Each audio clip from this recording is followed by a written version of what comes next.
How's it going, y'all? Aiden Anderson here with Moscow Report. It's election season here in Moscow once again, and that means it's time for another round of Candidate Candids. In this series, we talk to candidates running in the local elections to learn more about them, their platform, and what they hope to do in office if elected.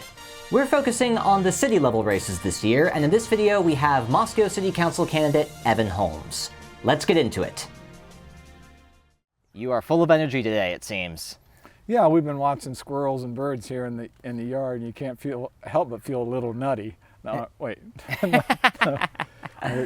So Aiden's going to ask me about my probably, and rightfully so, because most of you actually don't know me, and he's going to ask me about my background and what shaped me to get here, and things like that. And I'll cut right to the essential part of it. Is I grew up in what would be considered an underprivileged, low to moderate income situation, with parents who left school early to pursue work so that they could improve their situations, with families of 11, 9 siblings, and work was the out, but work without education wasn't it. So the irony is they ended up staying pretty low income through their lives, and it does give you some abilities in that you learn to navigate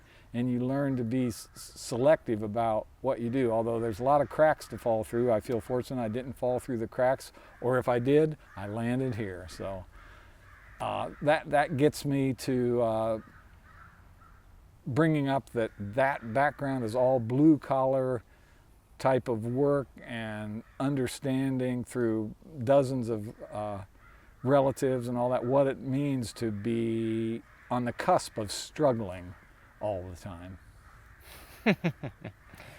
Well, one thing I want to bring up is you are the first, I believe, returning guest on this particular show that we've had running for some time. So it's wonderful to see you again. The ratings must have been off the charts.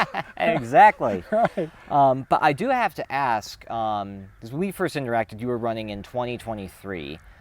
What's changed since then, or motivated you since then, that is such that you're running again in 25? Is there anything different, or are you thinking, I still have the same ideas that I was thinking about back then. I think they're still worth implementing. I'm going to toss my hat in the ring and see if this time makes a difference. That's part of it. Part of it, it's the election is a fascinating time in Moscow, and the job that is required to run a successful election is way different than the job of being a counselor, but it is a great experience if you're immersed in it for someone like me who's really an amateur sociologist, to see how things go. What you hope is there's some different trends. I like to look at Moscow's various plans, a strategic plan, their comprehensive plan, all these things, and they haven't been updated for most of them for 10 years or more. But they have some goals and objectives in it, and I'm not sure every candidate looks at them or knows about them, and I'm not sure every member in council does, but we actually aren't satisfying those, that we're no farther along than we were 2 years ago. So I'm gonna, without Aiden asking, everyone's gonna talk about this. I'll get my 2 cents worth in right at the beginning, and then maybe you're done watching because this was the only issue for you, and that is of affordable housing or affordability. And there's a link there. City council doesn't have a lot of power to create affordable housing, but there's a lot of little things we can do to push that wheel or that boulder up the hill, and I think we need to hit those a little harder. The affordable housing or achievable housing deficit that we've created here, if you want to go to an old maxim, one we should use is, we've dug a hole, and the first rule of holes is when you're in one, stop digging. So we affect the affordability of housing with user fees, with taxes, with zoning, with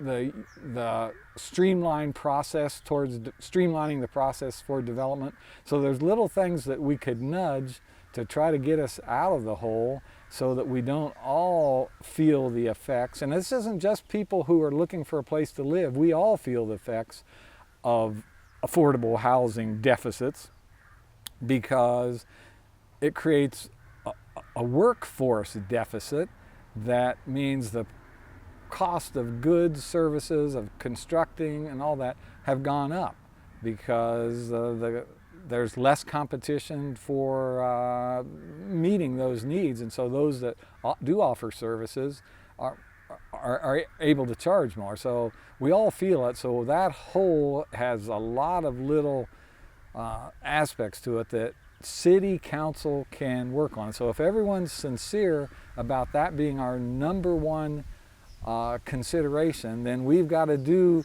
the little things, because it's very easy to skip those by saying, well, we can't really do a lot, so we don't do anything. Right, right. Are there any particular, like, to get in the weeds on this topic for a little bit, are there any particular city regulatory inhibitors that you think, oh, okay, if it came down to just removing these 3 or 5 or however many rules, that would be a significant step forward to allowing people to start advancing? Do you think the problem can be framed that way?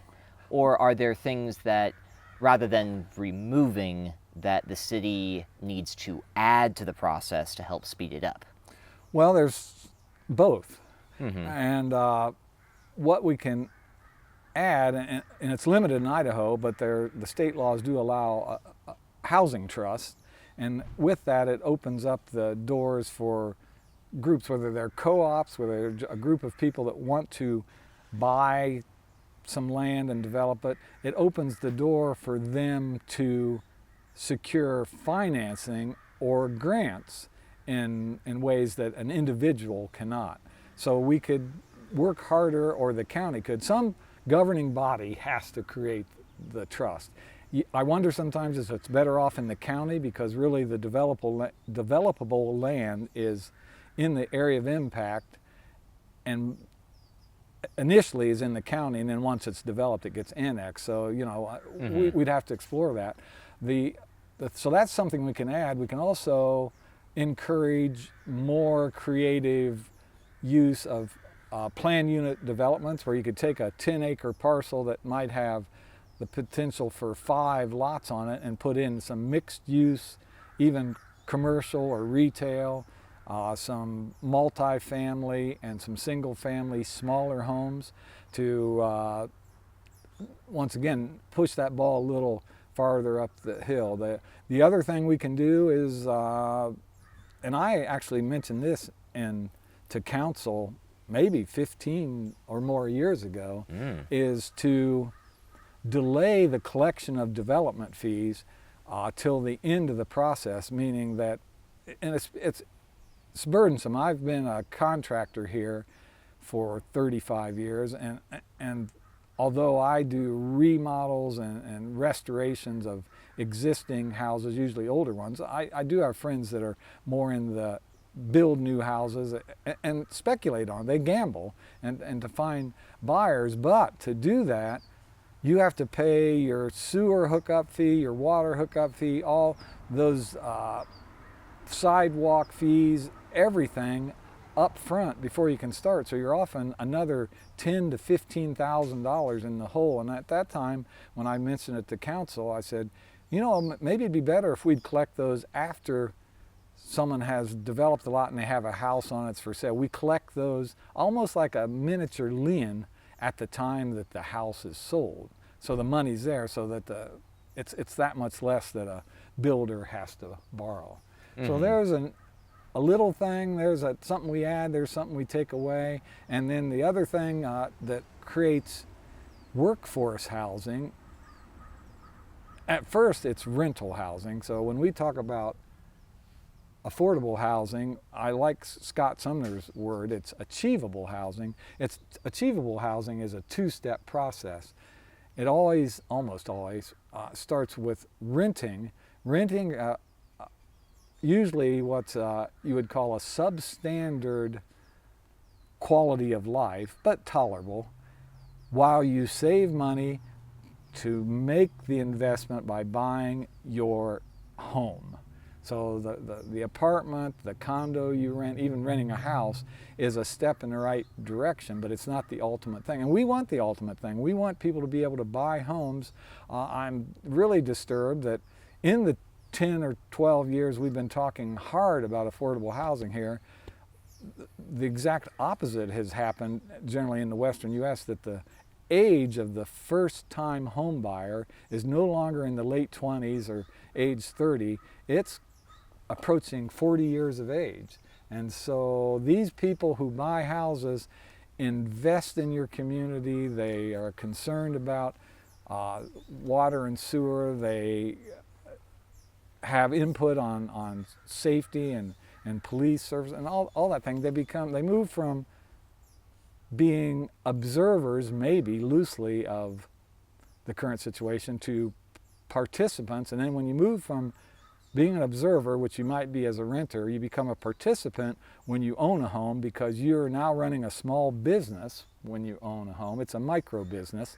And then that gets you one step closer to the ultimate thing we need to keep Moscow the way it is, and that's you are a contributor. Now, that's plenty on that, really, affordable housing. But I do have some views on that, and I think we have to do little things and shame me if I find out they're wrong. They didn't work, but you have to try them. Mm-hmm. And I think, obviously there's a lot of the risk concern that comes up with stuff, but it does make sense. Is if you know the system you're working with isn't working to serve your purposes, you have to take a risk just to change something. And at one way or the other, you'll learn either, okay, that didn't work, so you're one step closer to discovering the right way that things will go, and that's closer to your goal one way or the other. Yeah. But you have to move. And we do have the possibility, and more so in the county, to create zoning types that allow manufactured homes, with small lot sizes and that. We're not going to do that infilling, because you'd have to tear stuff down to put it in. But once again, in the county, if we work in concert with them, those busy people, we could promote the idea of just through revisions to the comprehensive plan, that we want some of these ag forest areas potentially to be identified as suitable for manufactured home building. And that has a double benefit. One, it can be less expensive for the buyers, and it can be done quickly. So you can't expect the developers, let's say they have big pools of money and can go anywhere in the state or in Montana or Washington, and they look for opportunities that are going to make them money. You can't just think that they're going to come here and, out of benevolence, look to buy property here to develop, when they can make a better return on their investment. And often they have investors too, so they're a little bit at risk. And you can't expect that they're going to come here and help us out of the goodness of their heart. But if we show them our interest in zoning types where they can see either a good return on money or a fast return on money, then their antenna go up a little bit. So, and we could do that with developing some of these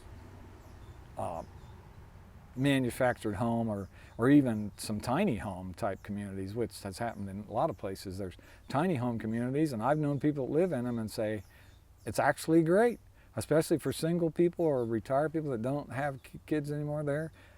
They're happy with them. So that's out there.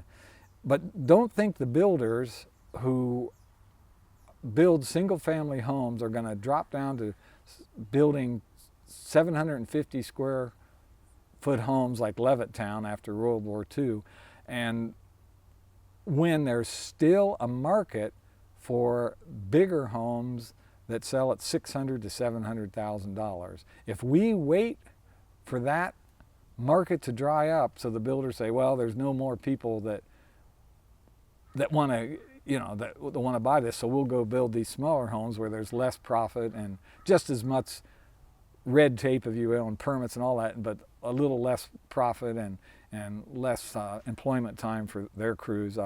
If we're going to wait for them to do that, we are digging the hole deeper. Obviously, to change the subject a little bit, we could go through every single one of these strategic priorities that the city has come up with, and we would probably finish up this interview tomorrow morning. But I am curious, in your opinion, what are the issues that, whether the city is paying attention to them or not, kind of get lost in the shuffle or dip under the surface? Or when you look at the city of Moscow, what are things you would be interested in addressing as a city councilor that don't appear to you to be readily apparent to the city or other people? Well, if I went around and asked a bunch of people about that, I would learn more about that, because we all have our own perspective about what's good and what's bad here. And once you have the station that being on city council gives, you can go ask that to people, and you'll find, and I've done this before, interestingly enough, as part of the sociology survey I do by running it, is it often has to do with their neighborhoods. The people would like a more restrictive process about infill development sometimes, in that someone might be able to tear down a home that, or in a neighborhood that was built out as R3, and they realize, oh, if we tear down a couple of these houses, we can build some 35-foot tall apartment buildings in there, and you'll find out that that's something that is, even though it meets some of our achievable housing goals, doesn't make for happy neighbors. No, yeah, I've seen a couple different items come before council related to infill, where it's a new idea. People are excited because it's infill. You're not expanding, you're not sprawling, but somebody's view of the sunset just got messed up permanently. Or their garden got shaded and they can't grow anything anymore. Exactly. So I think we have to be careful with those. We'd have to use a conditional use permit process, or depending on their location, you almost have to look at them individually. We would have height limits and things like that, because I don't like to lose what is one of our chief charms here, and that is the interesting walkable neighborhoods that vary from place to place, and although the dogs that people take with them, they don't care. They like any new neighborhood. They all smell good, but we look, we don't smell, and so you don't want to lose that, because we don't have, even in the historic districts, we have a historic district. We're trying to create, or thinking about creating, a couple others, Swedetown perhaps, and one in the university. That doesn't give us any regulatory input on house colors or redesigns or what people do, but we try to instill a sense of pride in that neighborhood because of its historic character and nature. And that doesn't mean we can prevent that from being compromised by one structure on one time. So I am sensitive to that. Other things that I might like to pursue, a big one, and everything's tied together because everything costs money. I think with the expertise we have in our community and the need to have data all the time, is we could have a new Moscow commission that is a data resource commission, where we say, we don't really know how many wells there are in Latah County and what the production is, or we don't know really either in certain neighborhoods or in the town as a whole, the percentage of rental property to owner occupied. And anytime we've paid for some expensive expensive studies through professional organizations to do that. Right, right. I look at those and say, you know, about half of that or 3/4 of that you can scrape off of Census Bureau stuff by calling other municipalities, by looking at Idaho Department of Commerce things. And so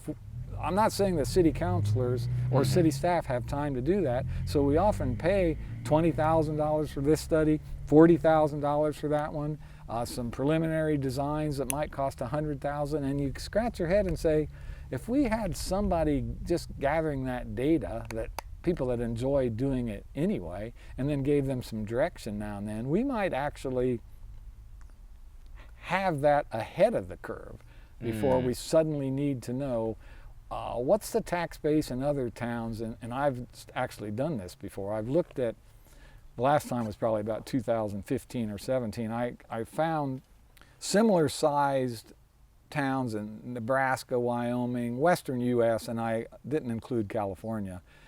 And I wanted to see just what is the total city budget and what does that come out to per capita. And I was just curious because we like to say, you know, we're doing a good job, we're spending as little as we can, and we are serving you well. And I'm like, well, let's compare us to other places. Well, I'd love to have this.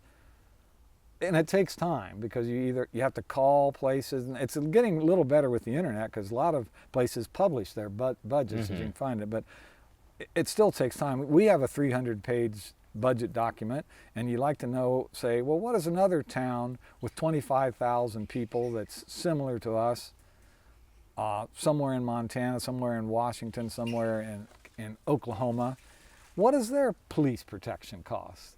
So we can say, oh, it's all out there, but I'll tell you, it does take time to get those documents. Ours is obtuse and 300-page long, and guess what? That's the industry standard. They're obtuse and 300-page long. Yeah. But if we had a commission of volunteers, I'll stop right there and say, Aiden's going to ask me what is one of the best takeaways I have, because I've been involved with city government and planning processes as an outsider for 30 years. And I will say without doubt, the biggest takeaway is the amount of volunteerism here. We have, and the city council depends on 11 boards and commissions that do a lot of work and gather opinions and know people. And that's 100 people that, some of whom have been on some of these commissions since I've been here. Yeah, seriously. Which is kind of remarkable because they like doing it. And that's the number one thing. Plus the volunteering for food drives, the volunteering for Family Promise, the volunteering. This town, and that shows you that people are proud of their town, they are sensitive to their neighbors' needs, and they want to help take care of it. They don't want to be elected. But they want to contribute. And like I said, home ownership is that first step from being an observer to being a participant to being a contributor. And without volunteers in this town, we wouldn't be enjoying a lot of what we know but can't specify is just the livability of it. One of the difficulties with all sorts of local stuff is, of course, transparency. And transparency is an interesting question because it's like the 300-page budget is right there, but like we were just talking about, it's obtuse, it's a maze of trying to get to read, and making not just things available, but literate, as well as just having information on hand that you're going to need for some of these more long-term infrastructure projects, which it seems like this commission and your envisioning of it would include. That seems to be some valuable assets. I think one question that would come to mind, based a little bit off of that and a little bit off of the volunteerism, would be, say somebody comes up and voices some concern about, well, liking the idea, like, hey, I like this, but how can I trust that the data is verifiable? One of the reasons you pay somebody the big bucks at one of these big consulting firms is because they're all experts and they've got all of the right paperwork that says they're experts, so that when you get it, you know you're getting something that's put together well and you can verify it's trustworthy. how do you do that with a board of volunteers at the city level? Yeah, and it's similar to how do you make sure a structure that's built by volunteers is built to code, because the people that volunteer and their screen are actually expert at what they do. Some of this came to mind because the company that my wife and I ran for maybe 10 years, called Interpretive Media Productions, got started partly because she is an expert and wrote training manuals that were used by the Forest Service and other government agencies about how to conduct focus groups in scientifically valid ways.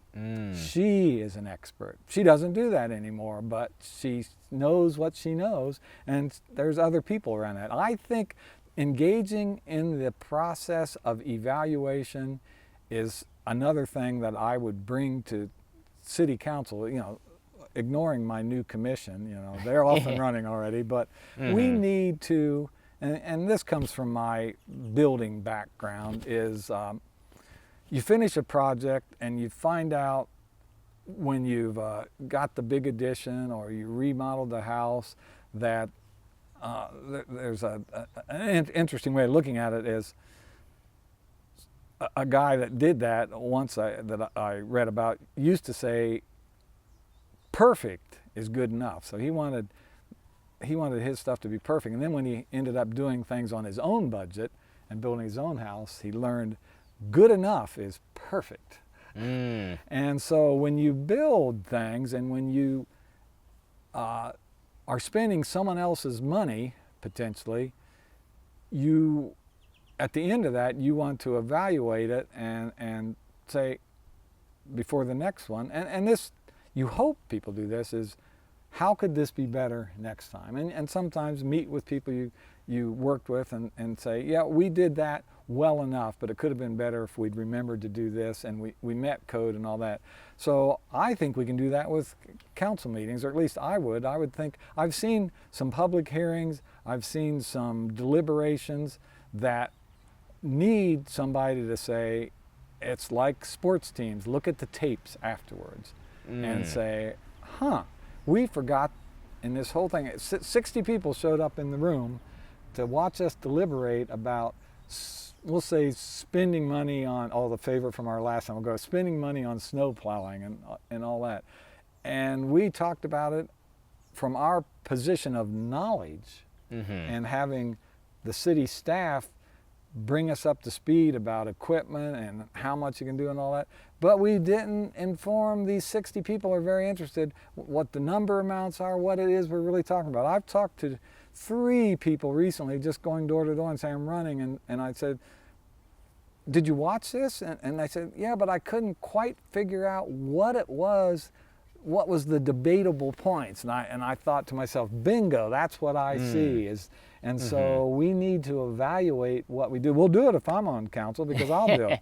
Because what I will do on council, and Aiden wants to know what I'm going to do different, is I can get on my website or Facebook page and put a summary the next day and say, here's the high points of what we hit. I don't want to take away his fire, because I was going to say, you're Moscow report it covers it. But here's just a quick bullet point thing. It says, here's what we talked about. Here's what we resolved. I brought that up decades ago, that it would be a useful thing, and somebody with the standing of a council member could get a column in the newspaper to do that.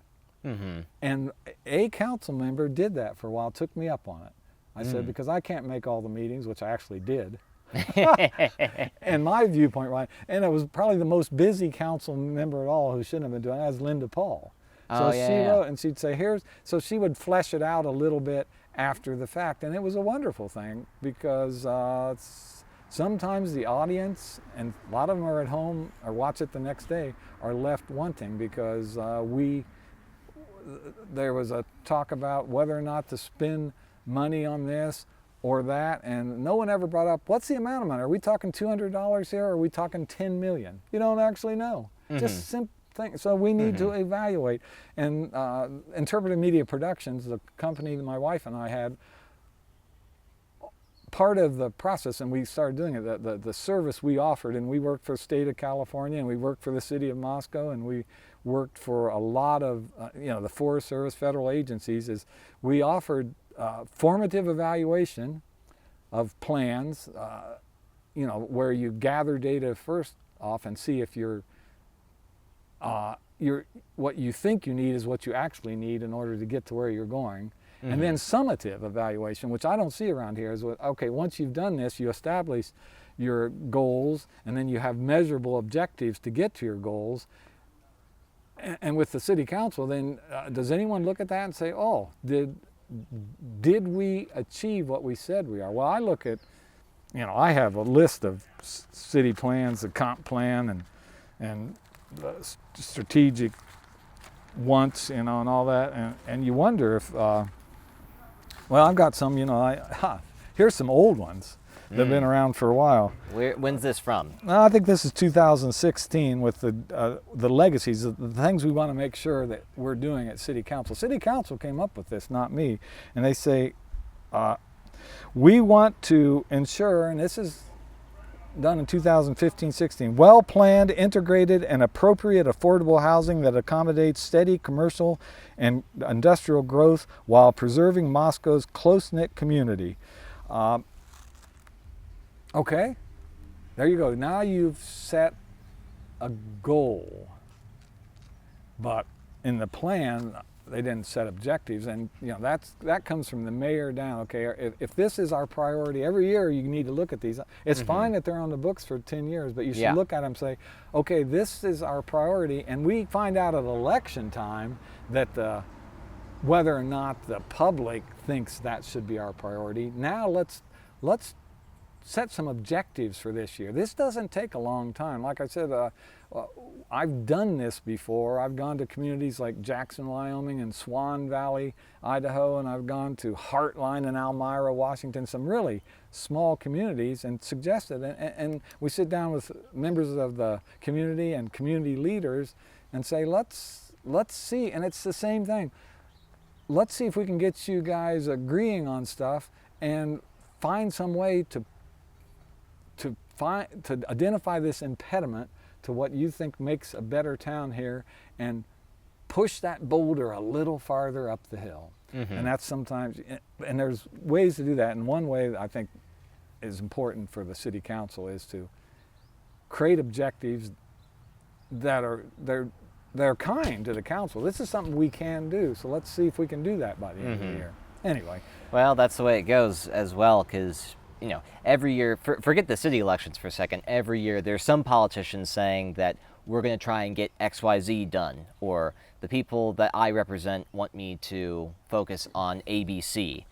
And there's always the tendency to think, okay, if this person doesn't get that thing done in the next 6 months, then he's not actually serving the people and that sort of thing. Sometimes, just the nature of government is, even if you want to set objectives, the time frame you're playing with is a lot different than a lot of other situations. Forgivable. COVID ruined that here. If there were any objectives in 2020, they got ruined in two ways. The strategic plan objectives, and there are capital projects, which in itself is its own thing. It has a mass, and it has an importance that's undeniable about improving certain streets, putting in another well, or creating a lift station. We're going to have to create a lift station for sewage if we develop to the south, but things like that are in our radar for capital projects. Huge amounts of money to do them to meet standards. But would it be fair to say that the capital projects probably represents the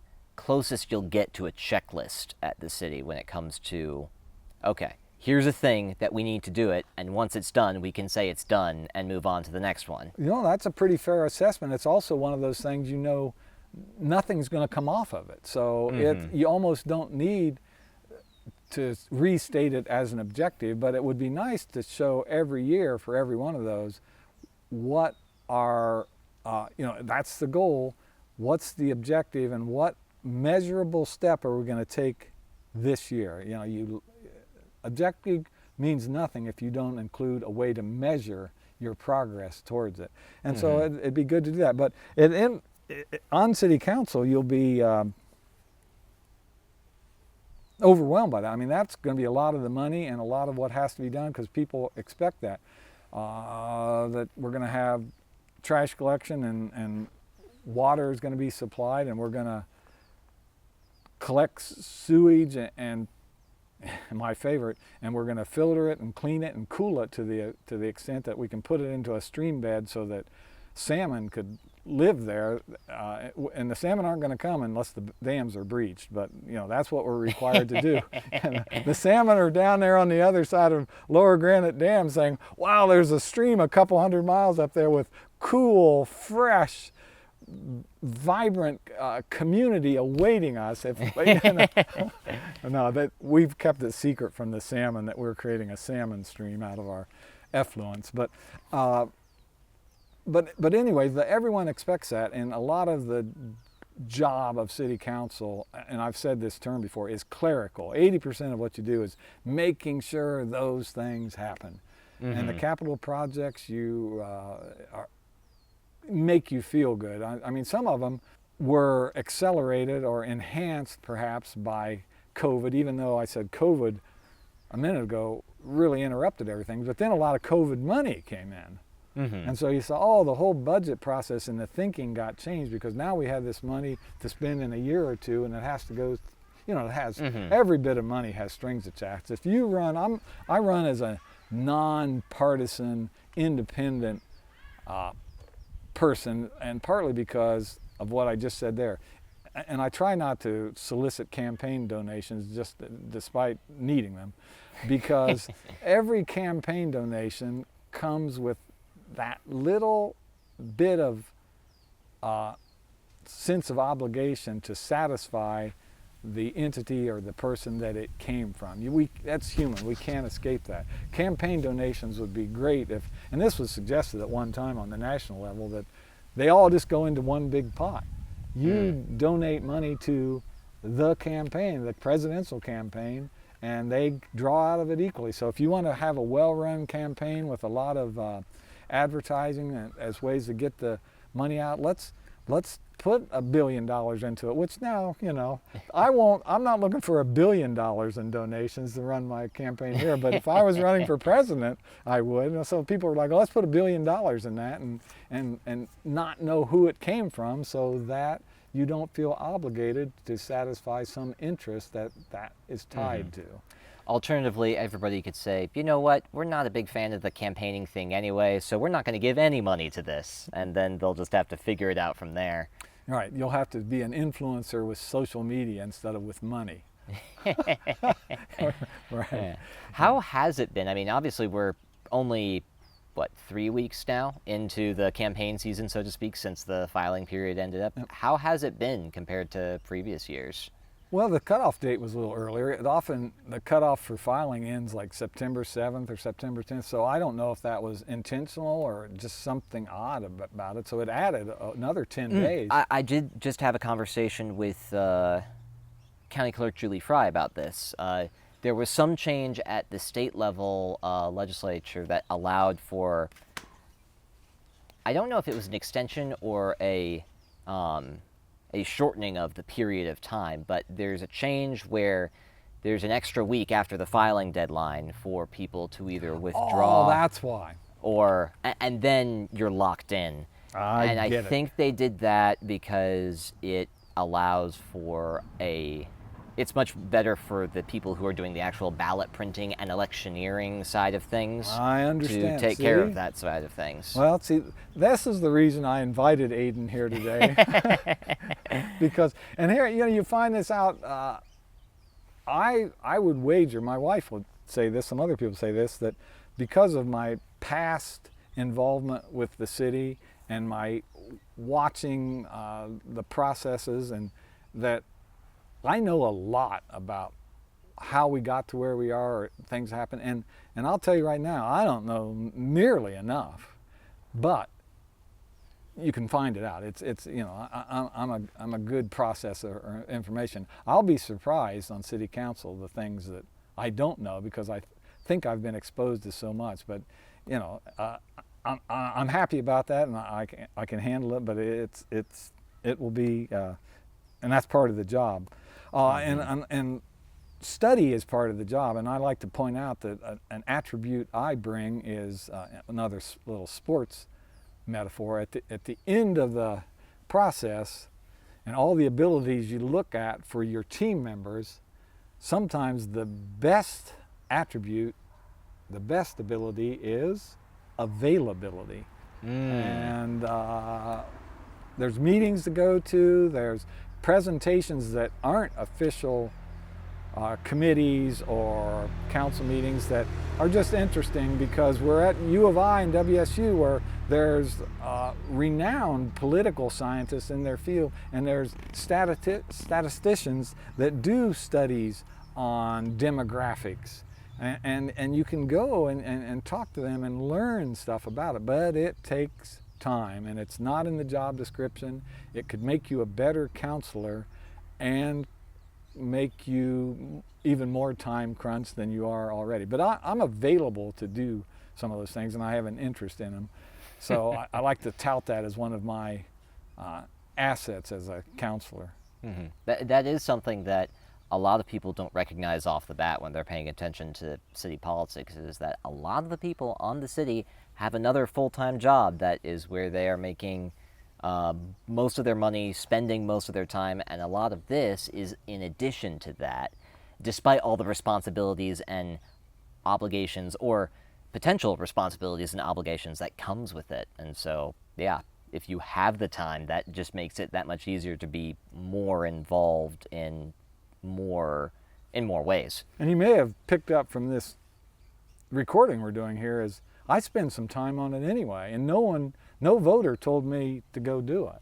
If I get voted into office, then I'm going to take that as a mandate. Yeah, go continue to do that. I do it. I now and then will put a Facebook post about something I go to or talk about with people, but so I can't say that it would be burdensome to me because I do it anyway, and I do it just because I'm interested in the process, and I'm an amateur sociologist and probably not a good one. So my apologies to the professionals. No, yeah, because you can, and that honestly, well, I can imagine that'll only serve you, because if you're already invested in doing the work that is pretty close to what you're going to be doing if you get elected, then that just speaks volumes to, oh, okay, there'll be less of this job that catches me off guard, that I'm unfamiliar with, that is going to really, rewire my brain about things.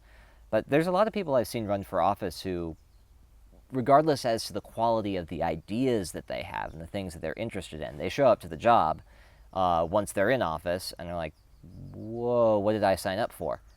This isn't quite what I expected at all. Yeah, that's what I said at the beginning.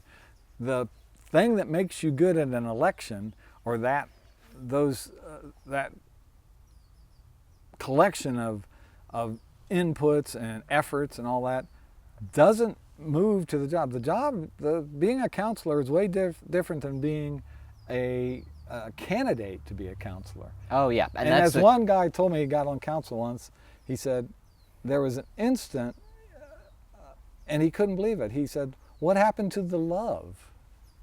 Because you are suddenly, yep. And I love this story. I do and don't love it. I ran for there's some people that they remind me when I ran for mayor, and they thought it was one of the better mayor races when I ran, just because of that infusing new ideas. And I'll get to one of those that came to me the other day and sticks in my head. But that when you're involved in the process of it, you think you know things, and this comes from the Board of Adjustment.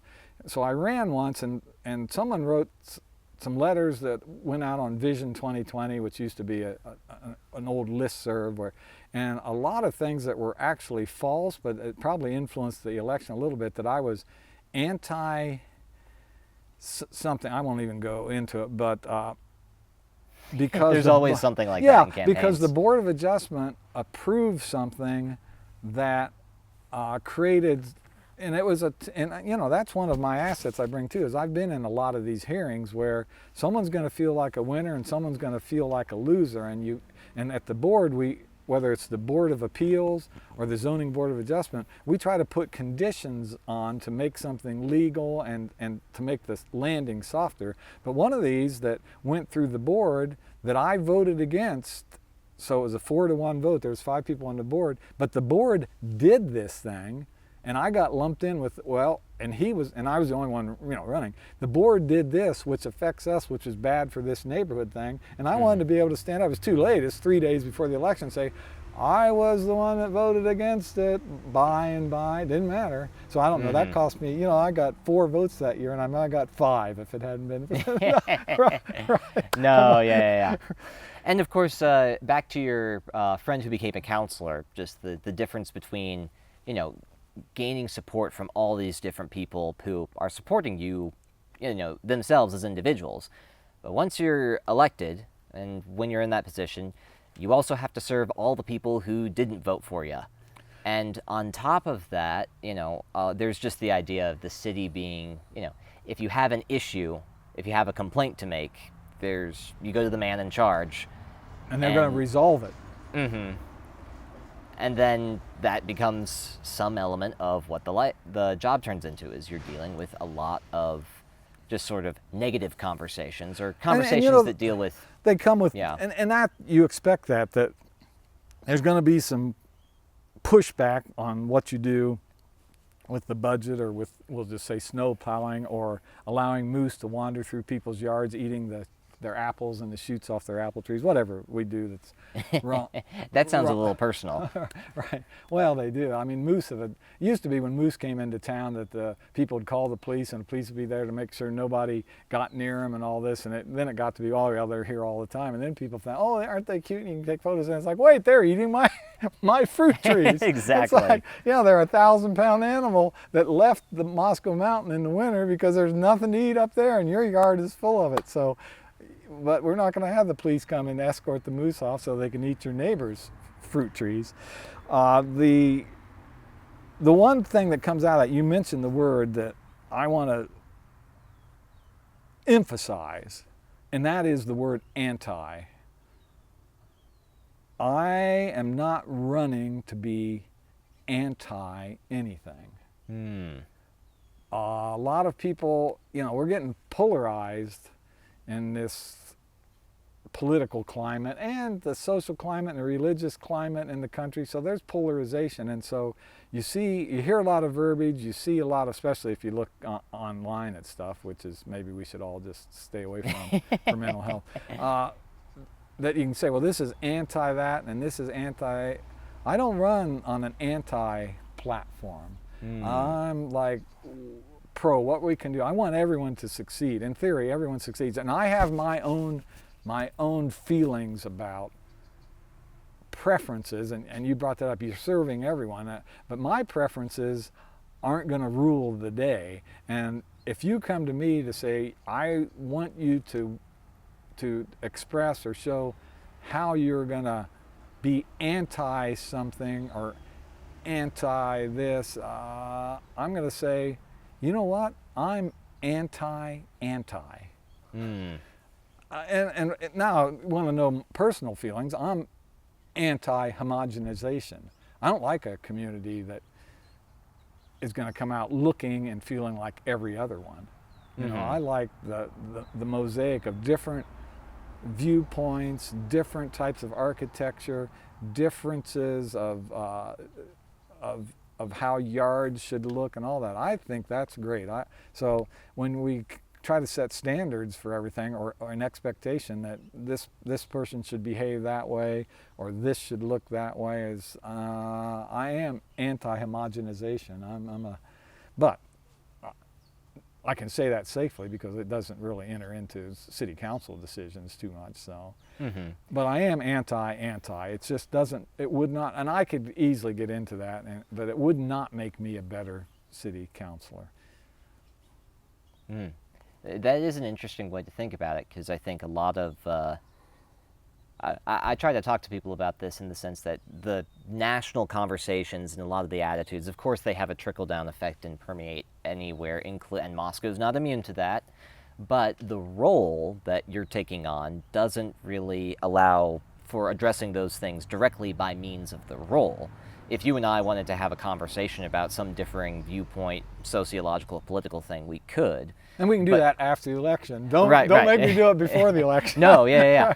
But I think it's important that people know, it's like, hey, when you're in city council, your role's pretty clearly defined, and there might not be a whole lot you can do about that, the social things that we talk about. And, well, to your point about campaigns being so different from the actual office, you could talk a ton about it during a campaign, and that could be a great way to make people like you. You just don't want to create expectations that you can't satisfy. Mm-hmm. Because once you end up in the job description, you realize, oh, I can't do anything about that thing. And it's 80% clerical. Mm-hmm. But yeah, so if you accept money and you campaign and say, yeah, I'm going to take care of that. I'll tell you a story that used to be told about Ronald Reagan, where someone came into his office and said, these people on the right are really pushing the boundaries too far, and they're going to take away some of the liberties that we've come to enjoy. And Ronald Reagan, they said, would say, you know what, you're right. I think you're absolutely right, and I'm going to have my staff look into that. And then the next person coming into the office said, these people on the left, they're really pushing the envelope of what's socially acceptable and involving us in a lot of their beliefs that we don't believe in. And Ronald Reagan, being a good listener, listened to him say, you know what, you're right, you're absolutely right, and I think I'm going to have my staff look into that. And then the chief of staff came in after those people left and said, my gosh, you told one side one thing, you told the other side that thing, that's in conflict, what are we going to do? And he looked at his chief of staff and said, you're right, you're absolutely right, and we're going to look. So you got to be careful what you promise or you say or you even implicate you're going to do, and that's one of the dangers of accepting money that seems to have some influence or expected influence tied to it. But anyway, that's just, as Aidan knows, like I said, my stories I'm old enough now that my stories are becoming fables. And as my wife said, if you live long enough, they'll be myths. Well, not to put too fine a point on it, but we are coming to close to the end of our time.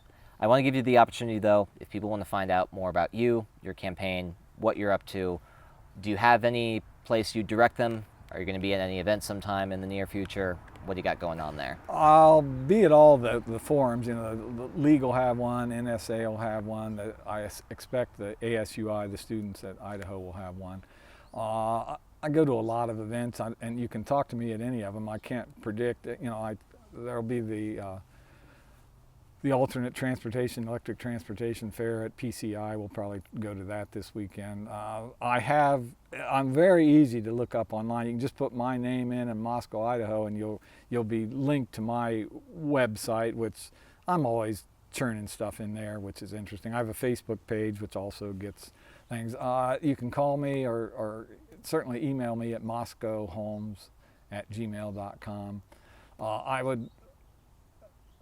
And then knowing all that and saying you do want to have a conversation about something that's more particular or that I'm not aware of, which, as I said, is probably a lot of things that the public and voters are aware of that I'm not, that they feel are going to impact their living here. What I want out of this, having raised kids here and entered into the micro business world by buying a house here in 1990, is for someone like I did in the 1989 come here, someone come in from the outside, knows nothing about the town, which on any given 5-year period is about 10 to 20% of our population. By the way, there's a lot of turnover. Yeah, so, especially with the students and that sort of thing. Yeah, and I like to point out an attribute I bring to this before we get to that,